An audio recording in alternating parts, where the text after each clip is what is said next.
निकल आया और परिंदों ने अपनी चहचहाहट से नए दिन का पैगाम दिया। छोटू और ढोलू स्कूल के लिए निकले। राधा दूध वाले चच्चा से बर्तन में दूध डलवा रही थी कि अचानक परिंदों की चहचहाहट के साथ साथ एक औरत के चीखने और डांटने की आवाज आने लगी। राधा ने दूध वाले चच्चा से पूछा, अरे चच्चा, ये किसकी आवाज है? दूध वाले को समझ ना आई। उसने इधर उधर देखना शुरू कर दिया। फिर वो बोला, मुझे लगता है ये चंपक की बीवी चिंकी की आवाज है। राधा को बहुत अजीब लगा। दूध वाला दूध देकर चला गया। राधा फौरन चंपक के घर गई, दरवाजे पर दस्तक दी। अब चिंकी की आवाज बंद हो गई। उसने दरवाजा खोला। राधा बोली, मामी, आपकी आवाज सड़क तक सुनाई दे रही थी। मुझे लगा कोई परेशानी ना हो, इसलिए मैं जल्दी जल्दी यहाँ आ गई। चिंकी डर गई और बोली, अरे अरे, नहीं नहीं, ऐसा तो कुछ भी नहीं है। राधा ने पीछे देखा तो बाबू बुरी तरह रो रहा था। राधा भी पूछने ही लगी थी कि चिंकी ने दरवाजा बंद कर दिया। राधा को कुछ भी समझ ना आई। वो अपने घर चली गई। बच्चे स्कूल पहुंच चुके थे। मास्टरनी जी ने पढ़ाना शुरू किया। बच्चों, हमें बड़ों की इज्जत करनी चाहिए और छोटों से प्यार। जो शख्स अपने बड़ों की इज्जत नहीं करता और छोटों से प्यार नहीं करता, वो इंसानियत के दर्जे से गिर जाता है और मुआशरा उसको इज्जत की निगाह से नहीं देखता। बाबू बोला, मास्टरनी जी, अगर आप बड़ों की इज्जत करें मगर वो आपसे प्यार ना करें तो क्या करना चाहिए? राधा बाबू के सवाल पर हैरान रह गई। मास्टरनी जी बोली, इंसान को अपनी अच्छाई कभी नहीं छोड़नी चाहिए। दूसरा इंसान उसकी अच्छाई से मरऊब हो जाता है। सब बच्चे छुट्टी के बाद बब्बन की दुकान पर रुक गए। छोटू ने कहा, चलो चलो लड्डू खाते हैं। सब ने बब्बन से लड्डू का कहा। बब्बन फौरन लड्डू तैयार करने लगा। अब बाबू फौरन से डर गया। बोला, नहीं नहीं, मुझे घर जाना है। राधा बोली, अरे 2 घड़ी तो रुक जाओ, साथ चलेंगे। मगर बाबू कहने लगा, अरे नहीं नहीं, पहले ही बहुत देर हो गई है, बस मुझे घर जाना है, तुम लड्डू खा कर आ जाना। और फिर वो घर की तरफ भाग गया। घर पहुंचा तो चिंकी दरवाजे में थी। उसने बाबू को थप्पड़ रसीद किया और बोली, मुआ, कहाँ रह गया था? चल अंदर जा और सफाई कर, आज तुझे खाना नहीं मिलेगा। बाबू रोने लगा और फिर उसने झाड़ू उठाकर सफाई शुरू कर दी। शाम को सब बच्चे खेलने के लिए मैदान में पहुंचे। लल्ला गेंद राधा की तरफ उछालता, फिर वो गेंद ढोलू की तरफ उछालती और वो छोटू की तरफ। अचानक राधा की नजर बाबू पर पड़ी। वो सब्जियों का थैला उठाकर जा रहा था। राधा बोली, अरे बाबू, आओ हमारे साथ खेलो, मिलकर खेलते हैं। बाबू बोला, नहीं नहीं, मुझे घर जाना है, अम्मी इंतजार करती होंगी। इतने में लल्ला के हाथ से गेंद छूट गई और वो बाबू के थैले को लगी। सारी सब्जी जमीन पर गिर गई। बाबू डर गया, उसके पसीने छूट गए। अब उसने जल्दी जल्दी सब्जी को समेटना शुरू कर दिया। लल्ला उसकी मदद को आ गया। एक टमाटर खराब हो गया था। राधा बोली, अरे इसको तो रहने दो, ये तो खराब हो गया है। बाबू बोला, नहीं नहीं, अम्मी ने सब सामान घर लाने को कहा था। फिर वो दोबारा सामान उठाने लगा। अब उसने सामान उठाया और घर की तरफ चल पड़ा। घर पहुंचा तो चिंकी ने फिर से उसको थप्पड़ रसीद किया और बोली, तू अब दोबारा लेट आया है, कहाँ मर गया था? बाबू रोने लगा। चिंकी ने सब्जी देखी, वो गंदी थी और एक टमाटर खराब। अब वो गुस्से से तिलमिला उठी। उसने बाबू को पीटना शुरू कर दिया और बोली, नुकसान कर दिया, तू जालिम है रे। बाबू रोने लगा। चिंकी ने फिर से उसे खाना नहीं दिया। राधा को बाबू के रोने की आवाज आई। उसने देखा बाबू बाहर सीढ़ी पर बैठा रो रहा था। राधा को देखकर वो फौरन अंदर भाग गया। अगला दिन फिर से खूबसूरत और शानदार था। बच्चे स्कूल गए तो देखा बाबू के चेहरे पर थप्पड़ का निशान था। ढोलू ने कहा, अरे यार, ये टैटू तुमने कहाँ से बनवाया है? छोटू ने कहा, ये टैटू तो बहुत कूल लग रहा है। राधा ने कहा, अरे ये तो थप्पड़ का निशान है, ये क्या? बाबू चुप रहा। इतने में मास्टरनी जी आ गईं और पढ़ाना शुरू किया। बच्चों, जुल्म के खिलाफ आवाज उठानी चाहिए। जब जुल्म के खिलाफ आवाज नहीं उठाई जाती तो जालिम बेखौफ हो जाता है। बाबू बोला, मास्टरनी जी, अगर जालिम आपसे बड़ा हो तो क्या करें? मास्टरनी जी बोली, जरूरी नहीं कि लड़कर जवाब दिया जाए। कभी कभी इंसान अगर अच्छाई करे तो जालिम उसकी अच्छाई को देखकर शर्मिंदा हो जाता है। छुट्टी हो गई और सब अपने घरों को चले गए। चिंकी ने हस्बे मामूल बाबू को बुरा भला कहना शुरू कर दिया। बाबू ने सफाई करना शुरू की। चंपक फसलों को पानी दे रहा था। इतने में बाबू राधा के साथ मिलकर खाना देने के लिए खेत पहुंच गया।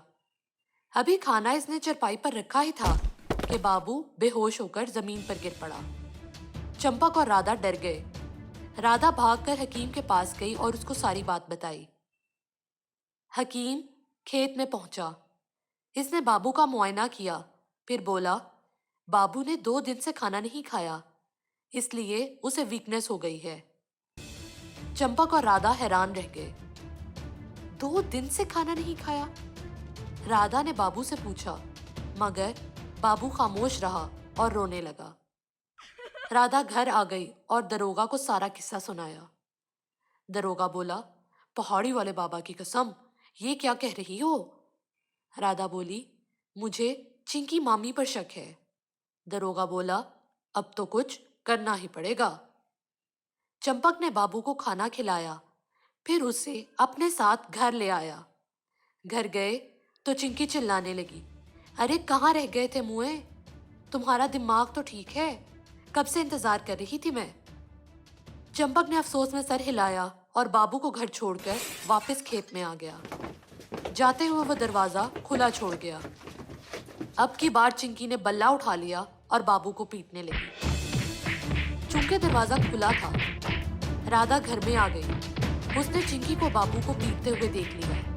अब उसने चीख चीख कर सब लोगों को इकट्ठा करना शुरू कर दिया। बाबा बाबा, रजू चची, बब्बन चचा, दद्दू, जल्दी आओ, सब लोग यहाँ पर आ जाओ। चिंकी को गुस्सा आया। अब की बार वो बाबू को मारने लगी तो सारे लोग आ गए। चिंकी शर्मिंदा हो गई। दद्दू बोले, अरे बहन, बच्चे मासूम होते हैं, उनसे प्यार मोहब्बत से भरता जाता है। इस तरह मारने पीटने से कब किसको फायदा हुआ है? इंसान जो बोता है वही काटता है। बाबू बोला, अरे आप लोग मेरी अम्मी को इस तरह नहीं कह सकते, वो बहुत अच्छी हैं, बस उनको गुस्सा आ गया और गलती मेरी अपनी थी। मुझे अपना ख्याल रखना चाहिए था। वो तो बस मुझे समझा रही थी।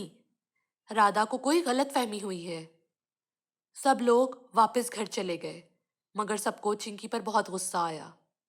राधा बोली, मामी आपको मालूम है, मैं भी अडॉप्टेड हूँ, लेकिन मेरी मामा मेरा कितना ख्याल रखती हैं, इसलिए मैं भी उनसे बहुत प्यार करती हूँ। चिंकी बोली, अरे जाओ जाओ, अपना काम करो और मुझे अपना काम करने दो। राधा बोली, मामी, अगर आप बाबू से प्यार नहीं कर सकती तो उस पर जुल्म ना करें। चंपक चचा को सब कुछ सच सच बता दे, वो उसे खेत में अपने साथ ले जाएंगे। ना वो घर होगा, ना लड़ाई होगी। चिंकी तिलमिला उठी। उसने कहा, मेरा जो जी चाहेगा मैं वो करूंगी। मैं इसे फिर से मारूंगी और खाना भी नहीं दूंगी। तुम होती कौन हो?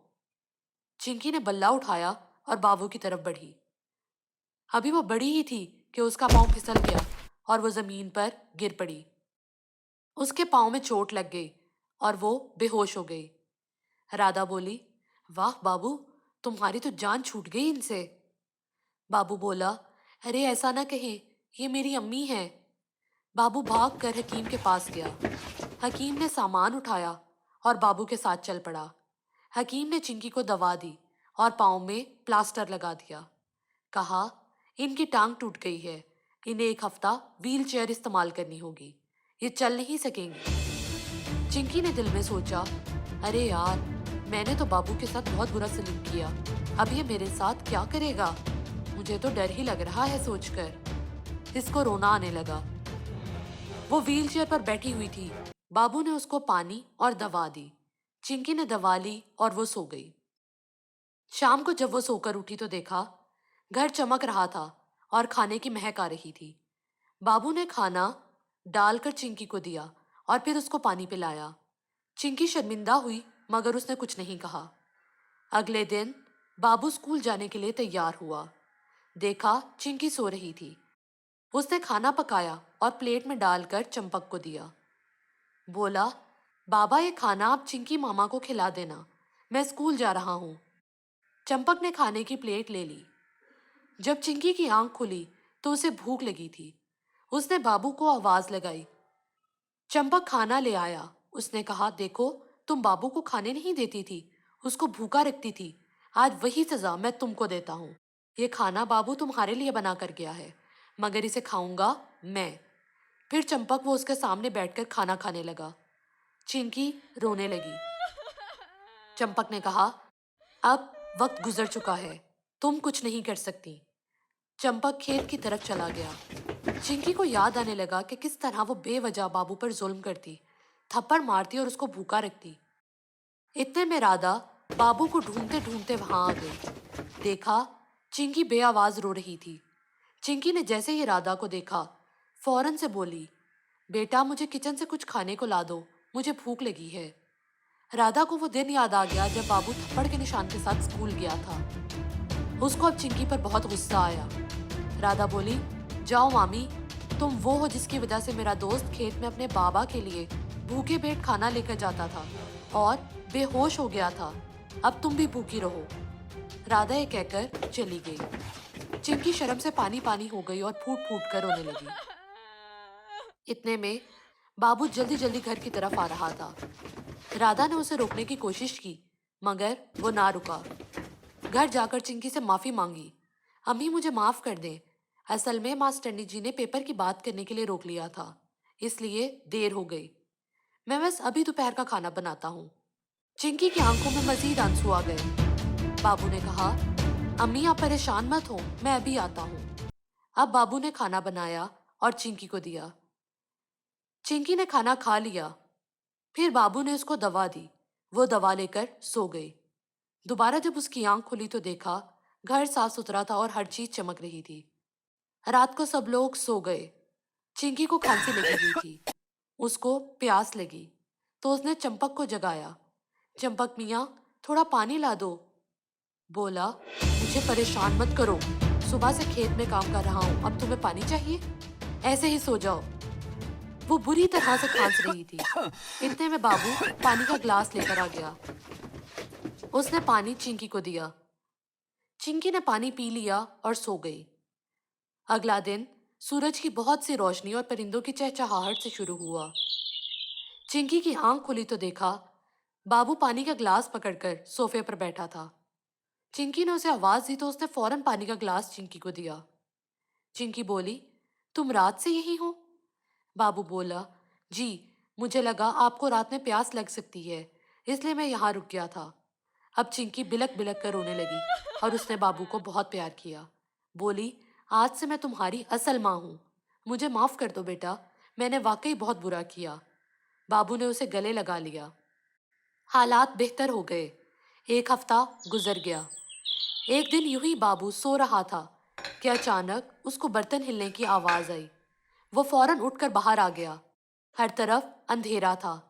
अचानक लाइट जल गई। वहां पर सब लोग मौजूद थे, चिंकी, चंपक, छोटू, ढोलू, राधा और दरोगा। हर तरफ गुब्बारे लगे हुए थे। घर सजा हुआ था। सब लोग तालियां बजाकर बाबू को बर्थडे विश करने लगे। बर्थडे सॉन्ग भी चल रहा था। चिंकी ने बाबू को प्यार किया और उसको केक दिखाया। बाबू बोला, ये केक आपने बनाया है और ये सजावट, ये सब आपने मेरे लिए किया है? दद्दू बोले, हाँ, केक और सजावट सब तुम्हारी मामा ने किया है। बाबू बोला, I love you mama, I really love you. Chinki ने उसे गले लगा लिया और सब लोग तालियां बजाने लगे।